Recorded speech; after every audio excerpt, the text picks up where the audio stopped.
You walk into a dealership. You tell the salesman, "I'm paying cash," and he smiles at you. Not because he's happy for you, not because you got a good deal. He's smiling because he knows something you don't. He knows that you just made one of the biggest financial mistakes you could possibly make when buying a car, and you did it thinking you were being smart. That smile? That's the smile of someone who just won. Today, we're flipping the script. By the end of this video, you're going to understand exactly why paying cash for a car is almost never the right move, what the dealerships don't want you to know, how to use financing as a weapon, not a trap, and how the smartest buyers walk out of dealerships paying less while keeping their cash working for them. My name is Max, and if you're new here, this channel is about making your money work harder than you do. So let's get into it. The myth of paying cash is king. We've all heard it. From our parents, from Dave Ramsey types, from that one uncle at Thanksgiving who swears by it. Never go into debt. Pay cash for everything. If you can't afford it outright, you can't afford it. And look, I get it. That mindset comes from a good place. It's about avoiding debt, living within your means, not getting trapped by interest rates. But here's the problem. That advice was built for a different financial era, an era where savings accounts paid you nothing, where inflation was low, and where the opportunity cost of locking up capital was minimal. We are not living in that era anymore. Today, the financial landscape has completely changed. Interest rates, investment returns, inflation dynamics, everything is different. And if you're still operating on the cash is king philosophy when it comes to buying a car, you're leaving serious money on the table. Not pocket change. We're talking thousands of dollars, sometimes tens of thousands, over the life of a vehicle. Let me prove it to you. The opportunity cost nobody talks about. Let's say you've saved up $40,000 to buy a car outright. You're proud of that. You should be. That's real discipline. But here's the question nobody asks. What else could that $40,000 be doing right now? The S&P 500 historically returns about 10% per year on average. That's the long-term average, including crashes, recessions, and every market meltdown you can think of. Now, past performance doesn't guarantee future results. We always say that. But that benchmark matters. If you take that $40,000 and instead of putting it in a car, you invest it, and it grows at that historical 10% average. In 5 years, you're looking at roughly $64,000. In 10 years, over $100,000. Now here's the key question. What's the interest rate on a good auto loan right now? Even in higher rate environments, people with strong credit can find financing between 4% and 7%. If you can borrow money at 5% and your investments are returning 10%, you are making money on the spread. You are literally profiting from the loan. This is what wealthy people do all the time. They don't use their own cash when they can borrow cheaply and put their money to work elsewhere. This is called leverage.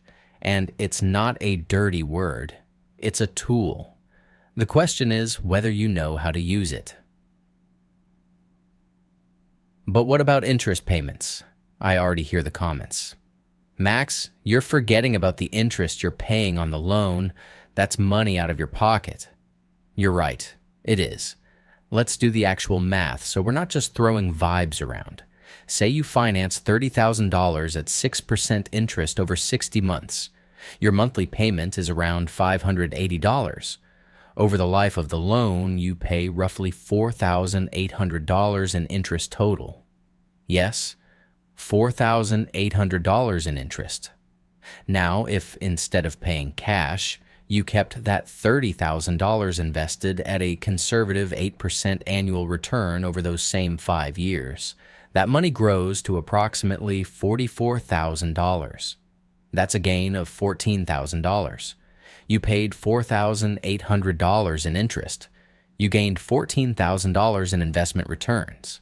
Net result? You are $9,200 ahead by financing the car versus paying cash. Let me say that again because I want it to land. By choosing the loan over the cash purchase, you could end up nearly $10,000 richer at the end of 5 years. Now, does this work in every situation? No. If your interest rate is sky high because your credit score is a disaster, the math changes. If you have zero investment discipline and you'd spend that cash on vacations and dinners, the math changes. We're going to talk about all of that. But the principle is real and it's powerful, and almost nobody talks about it. What dealerships actually want. Here's where it gets interesting and a little uncomfortable. When you walk into a dealership and say you're paying cash, most people think the dealer is sad. Oh no, he's not financing, we're losing money. That is completely backwards. Dealers make a significant portion of their profit from the financing side of the deal. They have relationships with banks and lenders, and they get a cut, called the dealer reserve, when they originate a loan. They mark up the interest rate. If the bank says you qualify for 5%, the dealer might quote you 7% and pocket the difference. That's called rate markup, and it's totally legal and incredibly common. So here's the paradox. When you finance through the dealership, they're often more motivated to negotiate on the vehicle price because they know they'll make it back on the financing. When you say, I'm paying cash, you take away their back-end profit, and suddenly they're far less flexible on the sticker price. There's a reason experienced car buyers often say, let them think you're financing. Negotiate the price down, then pay cash or arrange your own financing later. But we're going to take that strategy even further. The smart play. Finance externally. If you're going to finance, and after this video, I hope you're at least considering it, don't just walk into a dealership and take whatever rate they offer you. Here's the move. Before you ever step foot in a dealership, go to your bank or credit union and get pre-approved for an auto loan. Credit unions especially are known for offering some of the best auto loan rates available. We're talking rates that can be significantly lower than what a dealership will quote you, because the credit union isn't trying to profit from marking up your rate. They just want your business. When you walk into a dealership pre-approved, you have a superpower. You know your rate. You know your maximum monthly payment. You have a number in your hand. And if the dealer tries to quote you something higher, you can literally pull out your pre-approval and say, I've already been approved at X%. Can you beat it? Sometimes they can, sometimes they can't. But now you're in control of the negotiation, not them. And here's the advanced move. Always negotiate the car price separately from the financing. Dealers love to talk in terms of monthly payments because it obscures the total cost. We can get you in this car for just $499 a month. Sounds great, until you realize they stretched it to 84 months and you're paying $42,000 for a car that's worth $28,000. Separate the conversations. Lock in the price first, then talk financing. The credit score factor. Now, everything I've said so far assumes one thing, that you can actually get a decent interest rate, and that comes down to your credit score. If your credit score is under 650, the math we did earlier starts working against you. At 12%, 15%, 18% interest, those are numbers that some subprime borrowers face, you are now genuinely losing money on the deal. The interest you're paying dwarfs any investment return you'd realistically achieve. So, what do you do if your credit isn't where it needs to be? Option 1, work on it before you buy. This sounds boring, but 6 to 12 months of consistent on-time payments, paying down credit card balances, and not opening new accounts can dramatically move your score. Going from 620 to 700 could save you thousands in interest over the life of a loan. Option 2. If you need a car now, buy something affordable outright. A reliable used car in the $8,000 to $12,000 range. Use it while you rebuild your credit, then upgrade later when you can access better rates. Option 3, use a co-signer. If a family member with excellent credit is willing to co-sign, you can access much better rates. Just understand what you're asking of them. You're putting their credit on the line. The point is, financing is not a one-size-fits-all solution. Your credit score is the gateway to good rates, and if that gate isn't open yet, you need a different strategy. The depreciation conversation. Let's talk about something that changes the entire car buying equation: depreciation. Cars are not investments. Let me repeat that. Cars are not investments. The moment you drive a new car off the lot, it loses roughly 10% to 15% of its value. Within the first year, that number climbs to about 20%. Over 5 years, many vehicles have lost 50% to 60% of their original purchase price. This is why the cash versus financing debate matters so much. When you drop $40,000 cash on a new car, you've converted $40,000 of liquid, working capital into a depreciating asset. That money isn't just sitting somewhere, it's evaporating. Every month that car is worth less and less. When you finance, yes, you're paying interest, but you're also preserving capital that retains its value or grows elsewhere. You're using the bank's money to buy a depreciating asset and keeping your own money in appreciating ones. This is not reckless. This is how the financial equation actually works when you run the numbers honestly. And if you really want to win the depreciation game, buy used. A car that's 2 to 3 years old has already taken its biggest depreciation hit. Let someone else absorb that first-year loss. You buy it at a discount, finance at a reasonable rate, and you've dramatically reduced the total cost of ownership before the transaction even closes. How to actually negotiate like a pro. Okay, you've done your research. You've got your pre-approval in hand. You know what car you want. Now let's talk about how to walk into that dealership and not get played. First, do your research before you arrive. Know the fair market value of the car using resources like Edmunds, KBB, or Car Gurus. Know what similar vehicles are selling for in your area. The internet has made it almost impossible for dealers to hide this information, but most buyers still walk in without looking it up. Second, never show excitement. Dealers are trained salespeople.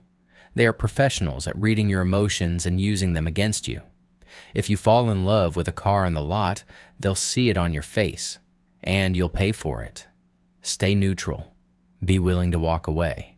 The moment you're emotionally committed to a specific car, you've already lost some leverage. Third, always be willing to walk. This is the single most powerful negotiating tool you have. When you're willing to leave, when you make it clear that this deal has to work for you or you'll find another car, the entire dynamic shifts. Salespeople work on commission. They don't want to lose a deal. When they see you heading for the door, the offer often gets better. Fourth, get everything in writing. Every discount, every promise, every add-on they claim is included. Written. Dealerships have been known to forget verbal agreements the moment you're sitting in the finance office. Written only. Fifth, the finance office is a profit center. When the salesperson hands you off to the finance manager, understand that this person's job is to sell you additional products: extended warranties, gap insurance, paint protection, tire protection, window tinting packages. Some of these are legitimate.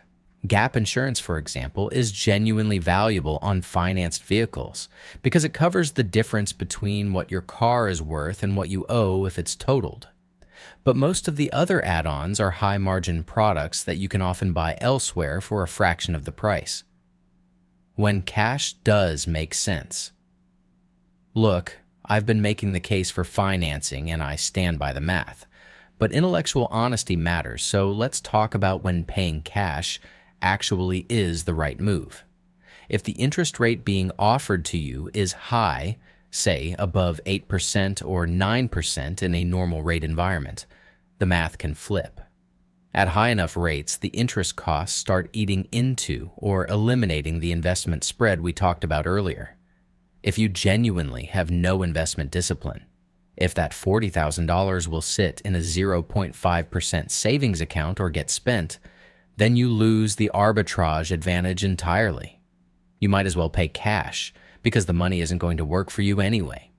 If the car is a private sale, cash can give you real negotiating power. Private sellers often respond very differently to a cash offer than a dealership would. That immediacy, that certainty, can sometimes win you a discount that more than offsets the opportunity cost.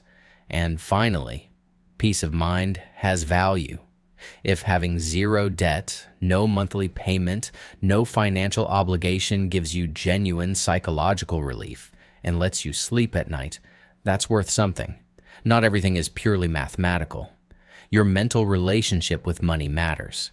Just make that choice consciously, with full awareness of what it costs you. The bigger picture.